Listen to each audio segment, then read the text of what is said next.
We are Steven and Jill. Together, we've been buying and reselling land since the 90s. Our data-centric approach leaves our buyers asking, how can you sell it so cheap? Here on the Land Academy Show, We answer that and more. Steven Jill here. hello. Welcome to the Land Academy Show, entertaining land investment talk. I'm Steven Jack Butala. And I'm Jill DeWit, broadcasting from sunny Southern California. Today, Jill and I talk about how we are profitable while most real estate niches are in the red. We were talking about this earlier today. I was thinking how I wrap my head around this, and what I think about is who's losing sleep right now. That for me is my alternate title. I look at everything like risk. And we'll get into this in the meat of the show, but it's very, very risky to have all of your eggs in one basket. It's true. If you're like, let's say, an apartment building owner, did you do anything wrong? No, it's just nobody could have predicted this situation. But It's true. I think if you have most apartment buildings that I know of are in really commercial real estate are based on 75% occupancy pays all your bills in a best case scenario. Gosh. And then that 10, it's even really probably higher than that, 85 to 90%. So it's that last 10% is profit. Yeah. So when you get a substantial number of people that are allowed to not pay, and I don't care how you feel about that, that's just a fact, then it's going to cause some massive financial hardship. So like Jill said, if we had a bunch of apartment buildings, I'd be losing some serious sleep. Mm-hmm. And then even worse would be office buildings. Right. So before we get into it, let's take a question posted by one of our members on the landinvestors.com online community. It's free. Nick wrote, I'm about to call the county for a couple of properties I have under contract to purchase. What things should I be asking the county when I call? Good stuff. So Nick obviously is doing his due diligence and making sure he wants to buy the properties. The first thing I do is I don't want to call the county and be that guy and ask them every last question when I have a lot of answers of my own. So the first thing I would do is I use NeighborScoop. I go between NeighborScoop or Title Pro, because you have that, Nick, and you can get the ownership information.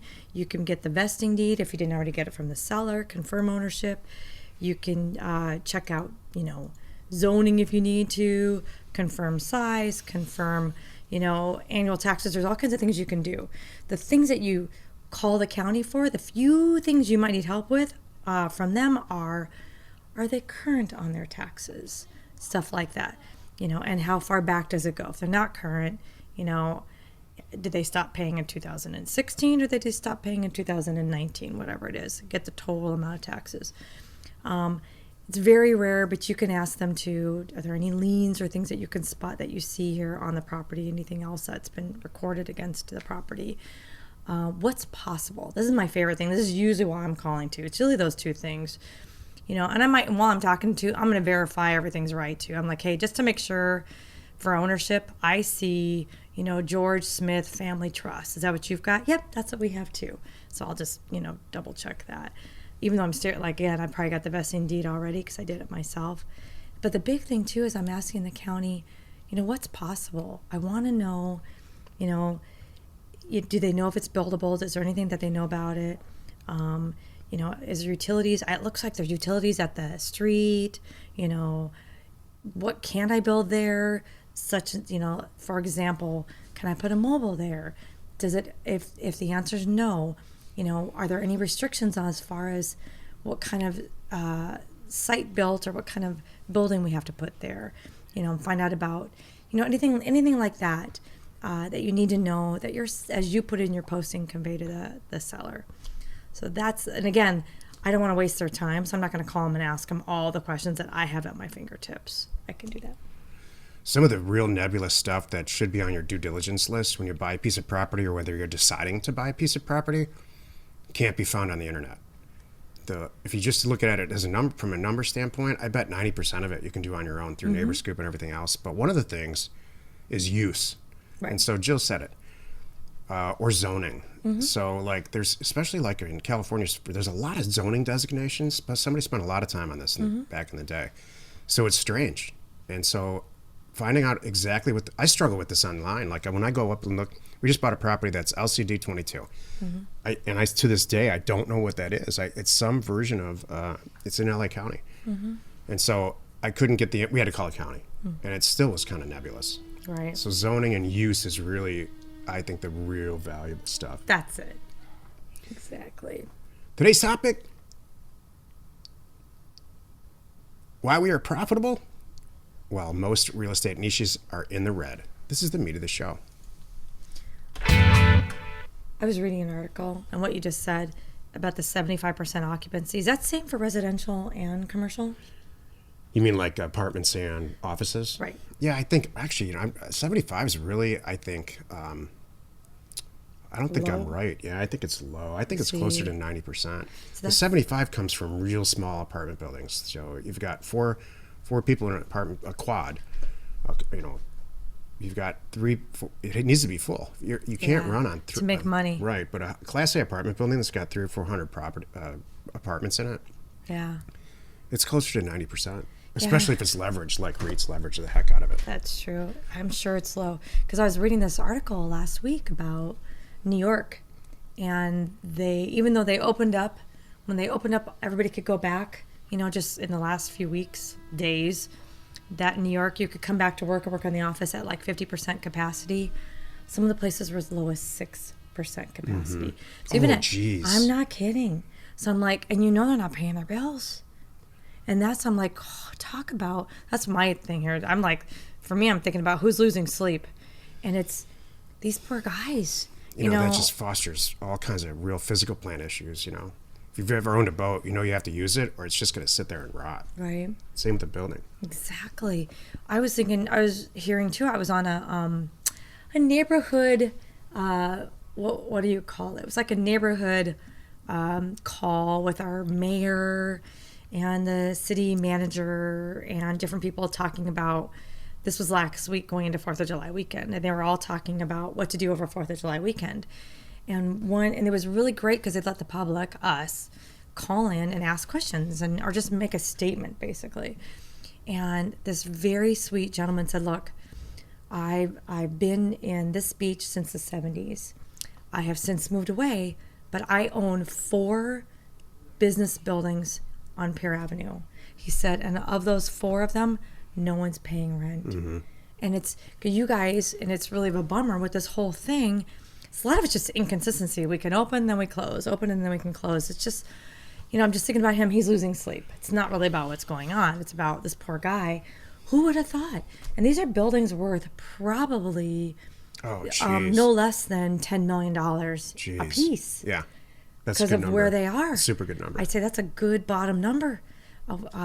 And here he's got nobody paying rent, and he's responsible for his mortgage, and it's just losing hopefully sleep. He doesn't have one since the 70s. Hopefully he didn't refi and all that stuff. Right. That's really why the show is called Real Estate Niches. And when I wrote the title, Jill's got a different perspective on it, and that's what hopefully makes this show kind of fun. But I look at it from a corporate Wall Street financing standpoint, and if you own shares in a real estate investment trust and you're going to look at quarterly performance, it's a disaster out there. I mean, everybody got sent home. The last thing you want to own right now is anything to do with office buildings. Right. Everybody got sent home. I did a walk around. So Jill and I, when we went to go look for office space in an adjacent beach town, this is probably, I think our lease was up in like November or some number like that. And so we were begging the property owner, the office building owner, to give us adjacent space. If it comes up, please call us. We're growing out of our space. And he said, yeah, really? No, that's funny. Yeah. So and nope. I even knocked on doors. I personally knocked on neighbors' doors like, are you going to renew? So we couldn't get any adjacent space. Yeah. So we were looking for and found, alternative space. Well, I don't need to finish this thought. And you know it. You know how this story ends. Now, I walked the building yesterday. Oh, yeah. There's exactly 2 tenants left in there. Yeah. In that entire building. Mm-hmm. So. And us. It's scary. And this is a tiny, tiny little example of, Manhattan skyscrapers. What's happening with that? Right. It's tragic and sad. I know. So, on to the show. Yeah. Wouldn't it be great to buy a piece of property for $4,000 that's worth 40 and sell it for 8 or 10? That's the business we're in. That's the business that our members are in, Right. and it's working out great. And when all this stuff happened, I said, "Oh, that's about the end of the Land Academy." No, I really said that to myself. Did you say that? No. Now tons of people are signing up. We had some attrition. As you know, we have a 500-person cap, and that was one of the best decisions Jill ever made, ever. And so we had a lot of attrition when this all happened, which I understand. But boy, we get a ton of new signups all the time, and reports, even better reports that this is really working at the same level that it's working for Jill and I. So now's the time to buy. We had members that left us years ago. Like, they got in, they weren't real serious about it. I understand.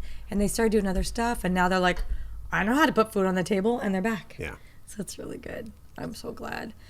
Yeah, I was just going to say, I was thinking once upon a time, some of the things that I never looked at office space. When we talk about, like branching off into other areas and not having all your eggs in one basket and looking at different property types.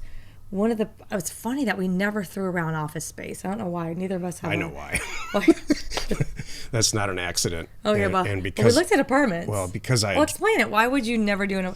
Okay, pre-COVID times. Let's just say in a beautiful market, why would you never want an office building? My very first experience as an adult professional out of college, was to work for full commission commercial real estate broker in Detroit during a recession, coming off a tail recession. And they threw me in the office space department. I just walked in and said, "Can I do this?" And they said, "Sure, we need somebody in the office space department." Well, you can imagine why. Yeah. And so I immediately got control, a listing for over 1 million square feet of office space and leased exactly 0 of it a year later.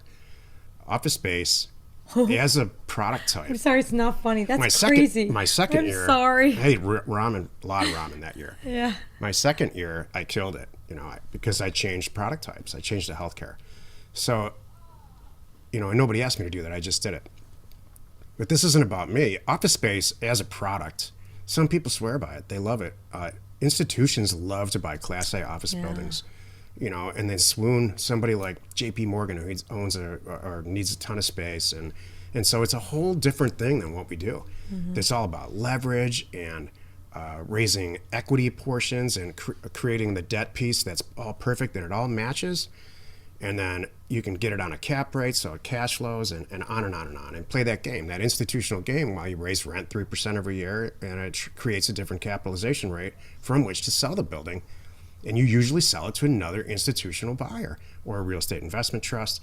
So it's a relatively small group of people that trade these assets all the time because they're placing equity and placing capital. That's the game there. It's not about the real estate. It has nothing to do with like self-preservation and retiring, and that's not. And I never wanted to sit around in a suit on the 40th floor somewhere and recapitalize a building. And so I quickly moved on from that and realized that it's just kind of a money game, which is fine. I'm not knocking that. Right.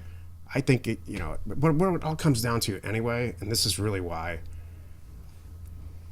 This is why we are sitting here right now. It comes down to buying property under value. And so when you can remove a lender and all this and take your suit off and not have to go to work, it's sounding exactly like our job description right now. And this has been our job description since I got out of that fast. It's a lot. There's a game. It's a game. Yeah. This isn't a game. What we do. What we do is we buy real estate land very, very inexpensively and resell it to somebody who wants it or is going to use it. Yep. So I don't, I've owned exactly 2 office buildings in my life, and it both ended in a mess. I forgot it. You did do that. I forgot. How about apartment buildings? Ever owned that? Oh, yeah. Oh, I got out of those okay. Okay. And rental houses, Jill and I still have some rental houses, and those seem to be fine, and I really think that's because the tenants, we have a personal relationship with the tenants and the family members. We undercharge a bit too, by the way. That's another thing. We pay cash for it. Yeah. When you start leveraging, that's why the real estate world, this is really what this is about. This is really the meat of the show. When you start leveraging both debt and equity, and playing a game, this debt equity game. And it's not just real estate, it's companies and everything. And then the thing that's making that work, the income stream, which is a single point of failure, which is a bunch of people in an apartment building who are losing their jobs or whatever, the thing's going to come crashing down. And so that's what we're seeing. And that's very, very risky in my mind. And that's truly why I got out of that. What we do, buying an asset for cash with a title agent, $10,000, let's just say, that's worth 80, and we sell it for 40. I don't see any risk in that. What's the worst thing that can happen? I end up with a grossly undervalued asset that I handpicked out of 50 or so at that day that I want to sell me their property. So that's why we're sitting here. Exactly. And that's really what this is all about. And that's why I sleep pretty good. Happy you could join us today. Monday through Friday, we're right here on the Land Academy Show. Tomorrow, the episode on the Land Academy Show is called the Price Precision Effect and How It Works for Us. You are not alone in the real estate ambition. Now, in case you didn't catch that, we're Monday through Friday, Land Academy Show. We might talk about houses now and then because stuff just comes up and it applies, but it's back to Monday through Friday, Land Academy. So a professor at Cornell released a study on something that he calls a price precision effect. And it turns out it's something that Jill and I have been doing for a lot of years. And then we teach it to all our members, and it works great. So we'll talk all about it tomorrow. The Land Academy Show does remain commercial free for you, our loyal listeners. So wherever you're watching or wherever you're listening, please subscribe and rate us there. We are Steven Jill. Information and inspiration to buy undervalued property.